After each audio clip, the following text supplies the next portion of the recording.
안녕하십니까? 인생의 복잡한 문제들을 말씀으로 단칼에 해결해주는 김종근 목사의 쾌도 남마입니다.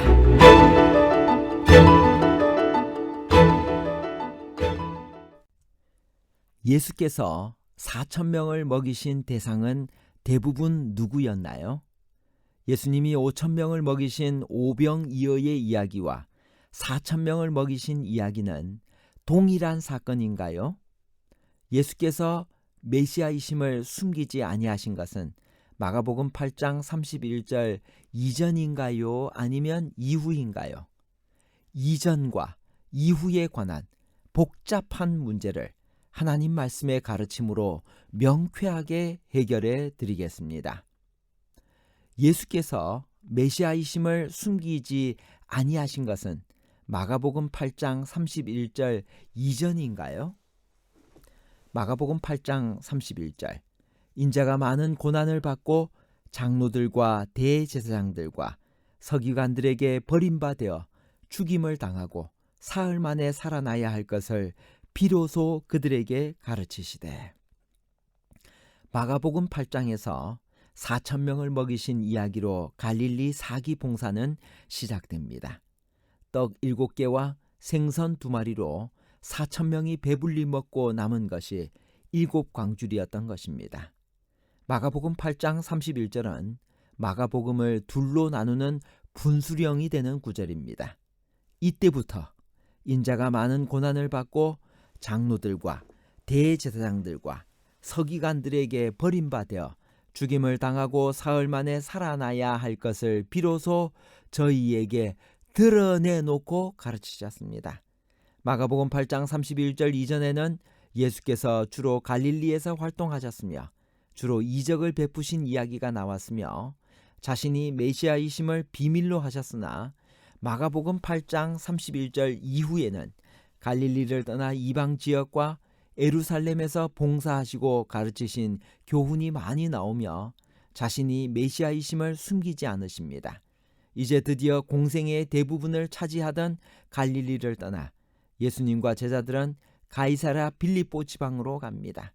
그리고 이때부터 예수께서 메시아의 사명과 순환에 대해 비로소 밝히 말씀하시는 것입니다.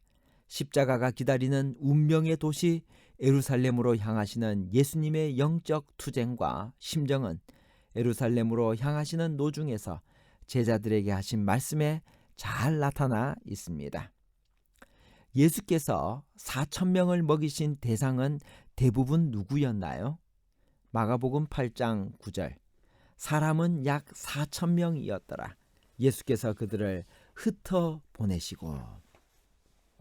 재림교회 주석 마태복음 15장 32절은 이렇게 주석을 합니다. 모두 다는 아니지만 대부분 이방인이었다. 그들은 처음에는 예수에게 편견을 갖고 있었으나 이제 우호적일 뿐만 아니라 그의 말에 깊은 관심을 보이는 것 같다.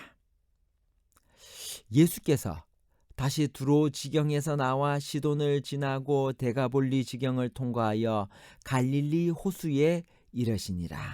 시대소망 404페이지에서 405페이지에 있는 말씀을 인용하겠습니다. 가다라의 사귀 들린 자가 고침을 받은 것은 데가볼리 지방에서 있었던 일이었다. 돼지떼가 죽게 된 것에 놀란 이곳 사람들이 그들에게서 떠나달라고 예수께 강권하였던 곳이다. 그러나 저들은 예수께서 뒤에 남기신 사자들의 말을 듣자 예수를 보고 싶은 욕망이 일어났다. 예수께서 다시 그 지방에 오셨을 때 사람들은 그분 주위에 모여들었고 귀먹고 말을 더듬는 사람을 예수께 데려왔다. 예수께서는 당신의 상례대로 말씀만 가지고 그 사람을 고치지는 아니하셨다. 예수께서는 그를 군중에게서 따로 데리고 가셔서 손가락을 그의 귀에 넣고 그의 혀에 손을 대시며 하늘을 우러러 보시고 진리를 향하여 열지 아니하는 귀와 구주를 시인하기를 거절하는 혀를 생각하고 탄식하셨다. 열리라는 말씀에 그 사람의 말하는 기능이 회복되었다. 아무에게도 말하지 말라는 명령을 어기고 그는 자기가 고침받은 이야기를 널리 공개하였다. 예수께서 산에 오르시자 무리들이 그에게 몰려들었다. 그들은 아픈 자와 불구자들을 데리고 와서 그들을 예수의 발 아래에 놓았다. 예수께서 그들을 모두 고쳐주셨다. 그들은 이방인이었지만 이스라엘의 하나님께 찬송을 드렸다. 그들은 3일 동안 계속 구주 곁에 모여 밤에는 노천에서 자면서까지 종일토록 그리스도의 말씀을 듣고 그의 하시는 일을 보고자 열망하였다. 3일이 다하였을 때 그들의 양식은 떨어졌다. 예수께서는 그들을 배고픈 채로 보내고 싶지 않으셨으므로 제자들을 불러 무리에게 먹을 것을 주라고 하셨다.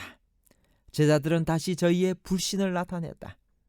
그들은 벳세다에서 그들의 적은 소유가 그리스도께서 축사하심으로 무리들을 어떻게 능히 먹이실 수 있었던가를 보았으면서도 그들은 배고픈 무리를 위하여 식물을 늘이실 수 있는 예수의 능력을 믿고 그들이 가진 모든 것을 갖다 드리지 않았다. 더구나 예수께서 벳세다에서 먹이신 무리는 유대인이었는데 이 무리는 이방인과 이교도들이었다. 제자들의 마음속에는 유대인적 편견이 아직도 강하게 남아 있었다. 그들은 예수께 이 광야에서 어디서 떡을 얻어 이 사람들로 배부르게 할 수 있으리까라고 대답하였다. 그러나 말씀에 순종하여 그들은 그들이 가지고 있던 떡 7개와 생선 2마리를 예수께 가지고 나왔다. 무리들이 먹고 남은 조각을 7광줄이나 거두었다. 이와 같이 하여 여자들과 아이들 외에 4,000명이 원기를 회복하였으며 예수께서 그들로 기쁘고 감사한 마음으로 돌아가게 하셨다. 예수님이 5,000명을 먹이신 오병이어의 기적과 4,000명을 먹이신 이 이야기는 동일한 사건인가요? 어떤 사람들은 5,000명을 먹이신 오병이어의 이야기와 4,000명을 먹이신 이야기는 동일한 사건일 것이라고 추측하기도 하지만 청중수가 다르고 장소도 다르며 음식의 내용도 떡 5덩이가 아니라 떡이 7개입니다. 그리고 남아서 거둔 것도 12바구니가 아니라 7광줄이라고 되어 있기 때문에 같은 사건이라고 볼 수 없습니다. 예수께서도 이 두 사건을 구분하여 말씀하셨습니다. 기적을 일으키신 목적도 다릅니다. 5,000명을 먹이신 사건은 굶주림보다는 침례 요한의 죽음으로 땅에 떨어진 백성들의 신앙을 다시 하늘로 향하게 하기 위한 측면이 강했습니다.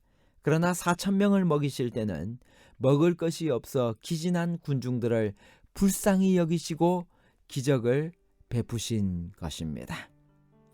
청중을 불쌍히 여기시는 예수님의 따뜻한 마음이 어디에 잘 나타나 있나요? 마가복음 8장 2절 3절 내가 무리를 불쌍히 여기노라. 그들이 나와 함께 있은 지 이미 사흘이 지났으나 먹을 것이 없도다. 만일 내가 그들을 굶겨 집으로 보내면 길에서 기진하리라. 그 중에서 멀리서 온 사람들도 있느니라. 바리새인들이 하늘로부터 오는 표적을 구하자 예수님의 반응은 어떠했나요? 왜 그렇게 깊이 탄식하셨나요? 마가복음 8장 12절 예수께서 마음속으로 깊이 탄식하시며 이르시되 어찌하여 이 세대가 표적을 구하느냐. 내가 진실로 너희에게 이르노니 이 세대에 표적을 주지 아니하리라 하시고 예수님은 그들이 영적인 진리를 이해하는데 더딘 것에 실망하셨던 것입니다. 예수님께서 벳세다에서 맹인을 고치실 때 마가복음에만 나오는 특별한 일을 하셨습니다. 그것이 무엇이며 어떤 교훈을 주나요? 마가복음 8장 22절 벳세다의 이름에 사람들이 맹인 한 사람을 데리고 예수께 나와 손대시기를 구하거늘 예수께서 맹인의 손을 붙잡으시고 마을 밖으로 데리고 나가사 눈에 침을 뱉으시며 그에게 안수하시고 무엇이 보이느냐 하거늘 이 맹인은 예수님께서 자기 몸에 손대어 주시기를 구했습니다. 예수께서는 맹인의 수준에 맞추어 그의 병을 고쳐주셨습니다. 손을 잡으시고 침을 뱉어 눈에 바르시고 2단계로 나누어 치료해 주셨습니다. 결론입니다. 첫 번째, 예수께서 메시아이심을 숨기지 아니하신 것은 마가복음 8장 31절 이전이 아니라 이후입니다. 두 번째, 예수께서 4,000명을 먹이신 대상은 대부분 이방인이었습니다. 세 번째, 예수님이 5,000명을 먹이신 오병이어의 이야기와 4,000명을 먹이신 이야기는 동일한 사건이 아니라 다른 사건입니다. 감사합니다.